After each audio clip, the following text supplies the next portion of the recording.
오늘의 사연 지금 바로 시작해볼게요. 안녕하세요. 제가 공무원 시험 준비할 때 산에 들어가서 있던 일인데 이제 제가 살면서 2번은 없을 추억이라서 혼자 소중히 간직하고 있다가 이렇게 사연으로 한번 여러분들께도 같이 공유해보겠습니다. 너는 머리가 좋은데 노력을 안 해라는 말이 진짜인 줄로만 알고 막바지가 돼서야 허겁지겁 수능 준비를 하다가 결국 이도저도 아닌 별 볼 일 없는 대학교에 입학했습니다. 학교 이름은 비밀로 할게요. 그래도 제가 나온 학교고 졸업하신 선배님들도 계실 텐데 기분이 나쁘실 수 있으니 아무튼 대학교 때도 저랑 비슷하게 머리가 좋은데 노력을 안 한 친구들이 많은 것 같더라고요. 거기서 만난 남정네 3명이서 뭉쳐다니면서 진정한 대학 생활을 만끽했습니다. 매일매일 그렇게 같은 학교 여자들과 놀아제끼다 보니 더 이상 학교 내에서 저희를 사람 대접해주는 여자들이 다 떨어져 나가서 점점 범위를 키워서 근처 다른 대학교 여자들을 만나러 다니고 그게 점점 범위가 넓어지니 타 지역으로 점프를 뛰는 일도 있었고 근처의 공장에 다니는 여직원들까지 수비 범위를 넓혀갔었습니다. 개 중에는 소문을 듣고 우리를 싫어하는 사람도 많았지만 반대로 어디서 저희의 소문을 듣고 먼저 연락을 해오는 사람도 있었습니다. 아무튼 그때는 정말 여자와 보내지 않은 날을 꼽는 게 더 쉬울 정도로 매일매일 주색에 빠져 지냈습니다. 친구놈들과 의기투합해서 서로 군대까지 연기해가며 그렇게 지내다가 결국 한 놈이 먼저 군대에 가게 되었고 곧 이어 2번째 친구놈이 국방의 의무를 다하기 위해 저희 곁을 떠났습니다.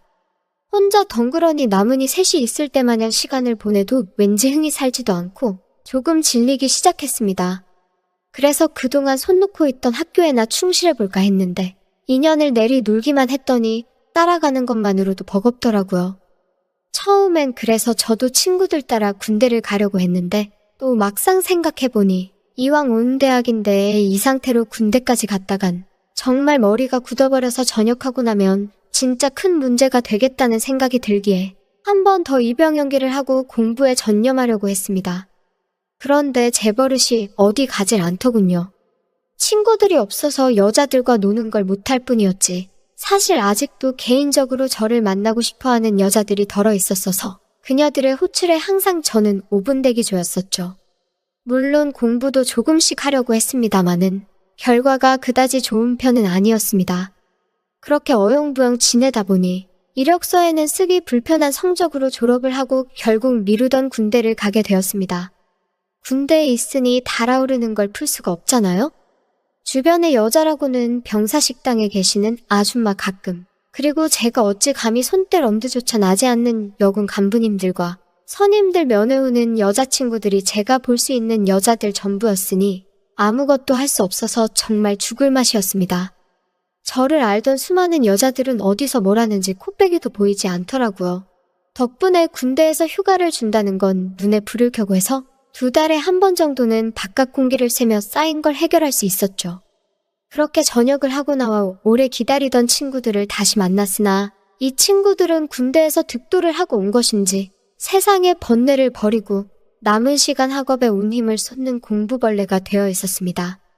마음 잡고 공부하는 친구들을 보니 마음이 복잡해지기도 하고 이 녀석들이 정신 차렸나 싶어 장하기도 하고 여러 가지 생각이 머릿속을 오갔습니다. 이럴 줄 알았으면 저도 이 친구들 갔을 때 군대를 같이 가는 건데 하고 후회를 해봤지만 야속하게 지나가버린 대학 생활과 잉크가 굳어버린 저의 성적표는 돌이킬 수 없었습니다. 학교가 이름이 있는 곳도 아니고 그렇다고 제가 할 줄 아는 게 많아 스펙이 좋은 것도 아니라 전역하고 나와서 많이 방황했습니다. 전역 후에는 서울 본가로 돌아와 이제 용돈 받는 생활도 끝났고 가족의 일원으로 또 저의 미래를 위해서 생계전선에 뛰어들어야 했지만 도무지 저를 원하는 회사는 존재하지 않더라고요. 그 와중에 노력이라도 했으면 적당한 회사라도 찾을 텐데 자격증 공부한답시고 학원을 등록했더니 다 스펙 쌓을 겸 연애도 할 겸 해서 학원문을 두드린 여자들이 굉장히 많았습니다. 공부하라고 등록한 학원, 거기엔 공부를 하는 저는 없었고 대신 짧은 연애를 즐기기 위해 여자들에게 연락처를 받아내기에 혈안이 되어 있는 제가 있었습니다. 학원 간다고 아침나절에 나가서는 술에 떡이 되어서 저녁에 돌아오니 보통 웬만한 일로는 잔소리 한번 하지 않는 어머니가 보다 못해 저한테 한마디 하셨습니다. 그럴 바에는 기숙학원을 끊어줄 테니 공무원 준비라도 해보는 게 어떻겠냐고. 어머니는 저를 끝까지 머리는 좋은데 노력을 안 하는 착한 아들이라 믿고 계셨던 거죠. 지금도 다들 공무원 하지만 그때도 TV에서 공무원 시험 준비 광고로 유행한 노래가 있을 정도로 대세였습니다. 다시 한번 어머니의 도움을 받아 기숙학원에 들어가 공무원 시험을 준비하기로 했습니다. 기본적으로 기숙사 내에서 연애는 금지였고 아주 보수적인 스케줄로 학생들을 스파르타식으로 가르쳐주는 학원이었습니다. 여기라면 저도 뭐라도 될 것 같은 기대를 했는데 저뿐만 아니라 학원 안에는 정말 반골기질을 가진 저 같은 학생들이 많았습니다. 굳이 금지시켜놓은 연애를 꼭 거기서 해야 하나 싶었는데 몰래 어디서 술을 구해와서 나름 청춘의 한 페이지를 써내려가는 학생들을 보니 저도 굳었던 결심이 서서히 무너지기 시작했습니다. 결국엔 하지 말란 연애를 시작했고 기숙사 화장실에서 몰래 만남을 갖다가 들키는 바람에 중간에 집으로 돌아오게 되었습니다. 부모님께 이제 2번 다시 실수하지 않겠다. 나를 믿어달라 손이 발휘되도록 빌었습니다. 저의 진심이 통했는지 마지막 기회를 줄 테니 한번 잘 해봐라 하시더라고요. 그래서 집에 틀어박혀 공부를 시작했는데 집 주변에는 유혹이 너무 많았습니다. 부모님이 출근하고 집이 비면 조금만 더 자다 해야지 하면서 하루 이틀을 보내니 진도가 나갈 리가 만무했죠. 이대로는 안 되겠다는 생각이 들어 고민을 해봤는데 제 인생에서 여자를 제일 잘 참아냈던 건 군대였습니다. 세상과 단절된 곳이라면 이겨낼 수 있지 않을까 했는데 마침 집에서 1~2시간 거리에 있는 절에서 학생을 받는다는 걸 보았습니다. 학생 수도 딱 3명만 받는 거고 해서 여기라면 될 것 같다는 생각이 들어 부모님께 말씀드리고 저는 절로 들어가게 되었어요. 정말 신이 돕는가 싶을 정도로 제가 절에 찾아가고 한참 동안 학생은 저 1명밖에 없었습니다. 여자가 있기는 했는데 공양주라고 부르는 식당 아주머니 한 분과 제 옆방에 여스님이 한 분 계셨어요. 아무리 여자를 좋아라 하는 저지만 아주머니는 저의 수비범이 바뀌었고 그나마 여스님이 제 또래처럼 보였는데 그 회색 승복을 입고 머리카락이 없으니 눈에 들어오지는 않았습니다. 피부가 곱고 얼굴이 어려 보이는 게 저보다 1~2~3살 아래겠거니 싶었는데 화장도 안 하는 데다가 머리까지 밀어놓으니 그냥 어릴 적 학교에 좀 예쁘장하게 생긴 동성 친구 같다는 느낌도 들어서 딱히 관심도 생기지 않더라고요. 마주치면 인사 정도만 간단히 했는데 그래도 여자인 건 제가 의식을 했는지 공용시설인 화장실이나 샤워장을 쓸 때는 마주칠까봐 긴장을 하기는 했습니다. 매번 제가 사용하고 싶을 때마다 문에다 노크를 몇 번을 하고 기다리다가 들어갔는데 어느 날은 그러고 있는 제 모습을 보고 재밌었는지 저를 보고 웃더라고요. 또 여자라고 웃는 모습을 보니까 마음이 놓여서 그런가 그때부터 조금 말을 트고 지냈습니다.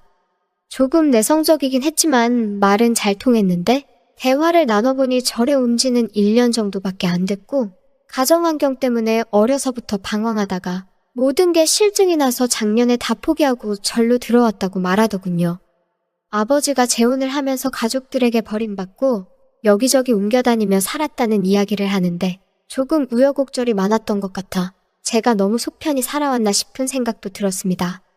그때가 딱 스마트폰이 처음 나오기 시작한 시기였는데 제 그 당시에 최신식 스마트폰을 보고 엄청 신기해하더라고요. 속세의 물건에 아직도 아쉬움이 많은 듯해서 스님 아주 땡중이시라고 농담처럼 말했는데 그녀도 스님이 된 건 좋은 선택이 아닌 것 같다며 기회가 되면 언제든지 여기서 나가고 싶다고 이 생활이 지긋지긋하다는 식으로 대답했습니다. 대화를 하다가 알게 돼서 놀랐는데 그녀는 저보다 나이가 3살이나 더 많은 20대 후반이었던 거죠. 공기 좋은 곳에서 풀만 먹으면 얼굴이 젊어지는 건가 하는 생각이 들었습니다. 다행스럽게도 그렇게 대화를 나누고 해도 자기가 땡중이라는 듯이 이 생활에 미련이 없다고까지 하는 이 스님이 여자라는 느낌은 전혀 받지 않았습니다. 겉모습이 그렇다 보니 눈앞에 있는 게 여자라는 게 와닿지가 않았다고나 할까요? 공기도 좋고 집중도 잘 되고 다른 학생들은 들어오지 않고 있으니 정말 공부하기엔 더할 나위 없었습니다. 그렇게 시간은 흐르고 12월 쌀쌀한 날씨에 초겨울이 되었습니다. 그날은 유난히도 아침 공기가 추워서 그런가 평소보다 일찍 일어났습니다. 밖에 나와 간단히 스트레칭을 하고 있는데 여스님 방문이 열리고 그녀가 나왔습니다. 스님들이 추울 때 쓰는 털모자 있잖아요? 그걸 쓰고 나왔는데 밀어놓은 머리가 가려진 데다가 찬 공기 때문에 양쪽 볼이 빨개져 있으니 그 모습이 마치 고향집에서 짝사랑하던 첫사랑 동네 누나 같은 모습이었습니다. 그날부터였나 그동안 아무리 마주쳐도 별 생각 없었던 여스님이 자꾸 여자로 의식이 되고 아주 돌아버리겠더라고요. 스님이라 그런가 아니면 연상이라 그런가 사람 마음을 읽는 기술이 있었나 봅니다. 왠지 그날부터 더 친근하고 저와 가깝게 지내려는 것 같고 그 덕에 공부를 할 때면 자꾸 그녀의 얼굴이 아른거려서 집중을 할 수가 없더라고요. 그리고 그날 저녁이라고 6시쯤에 풀반찬 먹는 게 전부였는데 저녁 먹고 나와서 책 펴놓고 앉아있는데 그날따라 배도 더 고프고 집중이 안 되더라고요. 그래서 바람이나 쐬고 와야겠다는 마음에 밖에 나가니 평소엔 8시만 되어도 불이 꺼져 있는 그녀의 방에 불이 9시가 넘어가는 시간이었는데도 켜져 있는 겁니다. 호기심에 노크를 하고 안 주무시고 뭐하냐 그랬는데 그냥 잠이 안 온다면서 추운데 밖에서 뭐하냐고 방 안으로 들어오라고 하더군요. 어색하게 앉아서 괜히 고개만 두리번거리고 있는데 그녀가 따뜻한 차를 한 잔 내줬습니다. 차 한 잔 얻어 마시면서 이런저런 이야기를 나누고 있는데 갑자기 분위기가 이상해져서 어느 순간은 그녀 옆에 제가 엄청 가까이 붙어 있더군요. 오랜 금욕생활 때문인가 과감했다가 또 소극적이었다가 아주 종잡을 수가 없었습니다. 그 뒤로 좀 어색해지긴 했는데 한 달에 한 번은 꼭 그녀가 제 방문을 두들기면서 그런 일로 자꾸 먼저 저를 찾고는 했습니다. 그렇게 3달 정도가 지났는데 그녀가 갑자기 다른 절로 옮기게 되었다고 잘 지내란 인사를 건넸습니다. 그녀가 떠난 뒤에도 저는 그 절에 2달 정도를 더 남아서 공부했는데 그녀도 없고 상황이 그렇다 보니 결국 제가 버티다 못해 절에서 나오게 되었고 공무원 준비는 그때 이후로 때려쳤습니다. 지금은 번듯한 직장은 아니지만 적당한 직장도 구하고 결혼을 전제로 만나는 애인도 있는 그럴듯한 남자가 되었는데 아직도 찬바람이 불어오는 겨울날 털모자를 꺼낼 때면 가끔씩 그 여스님은 잘 지내고 있을까? 아니면 다시 속세로 나와서 잘 지내고 있나 하는 생각에 그리워질 때가 있네요.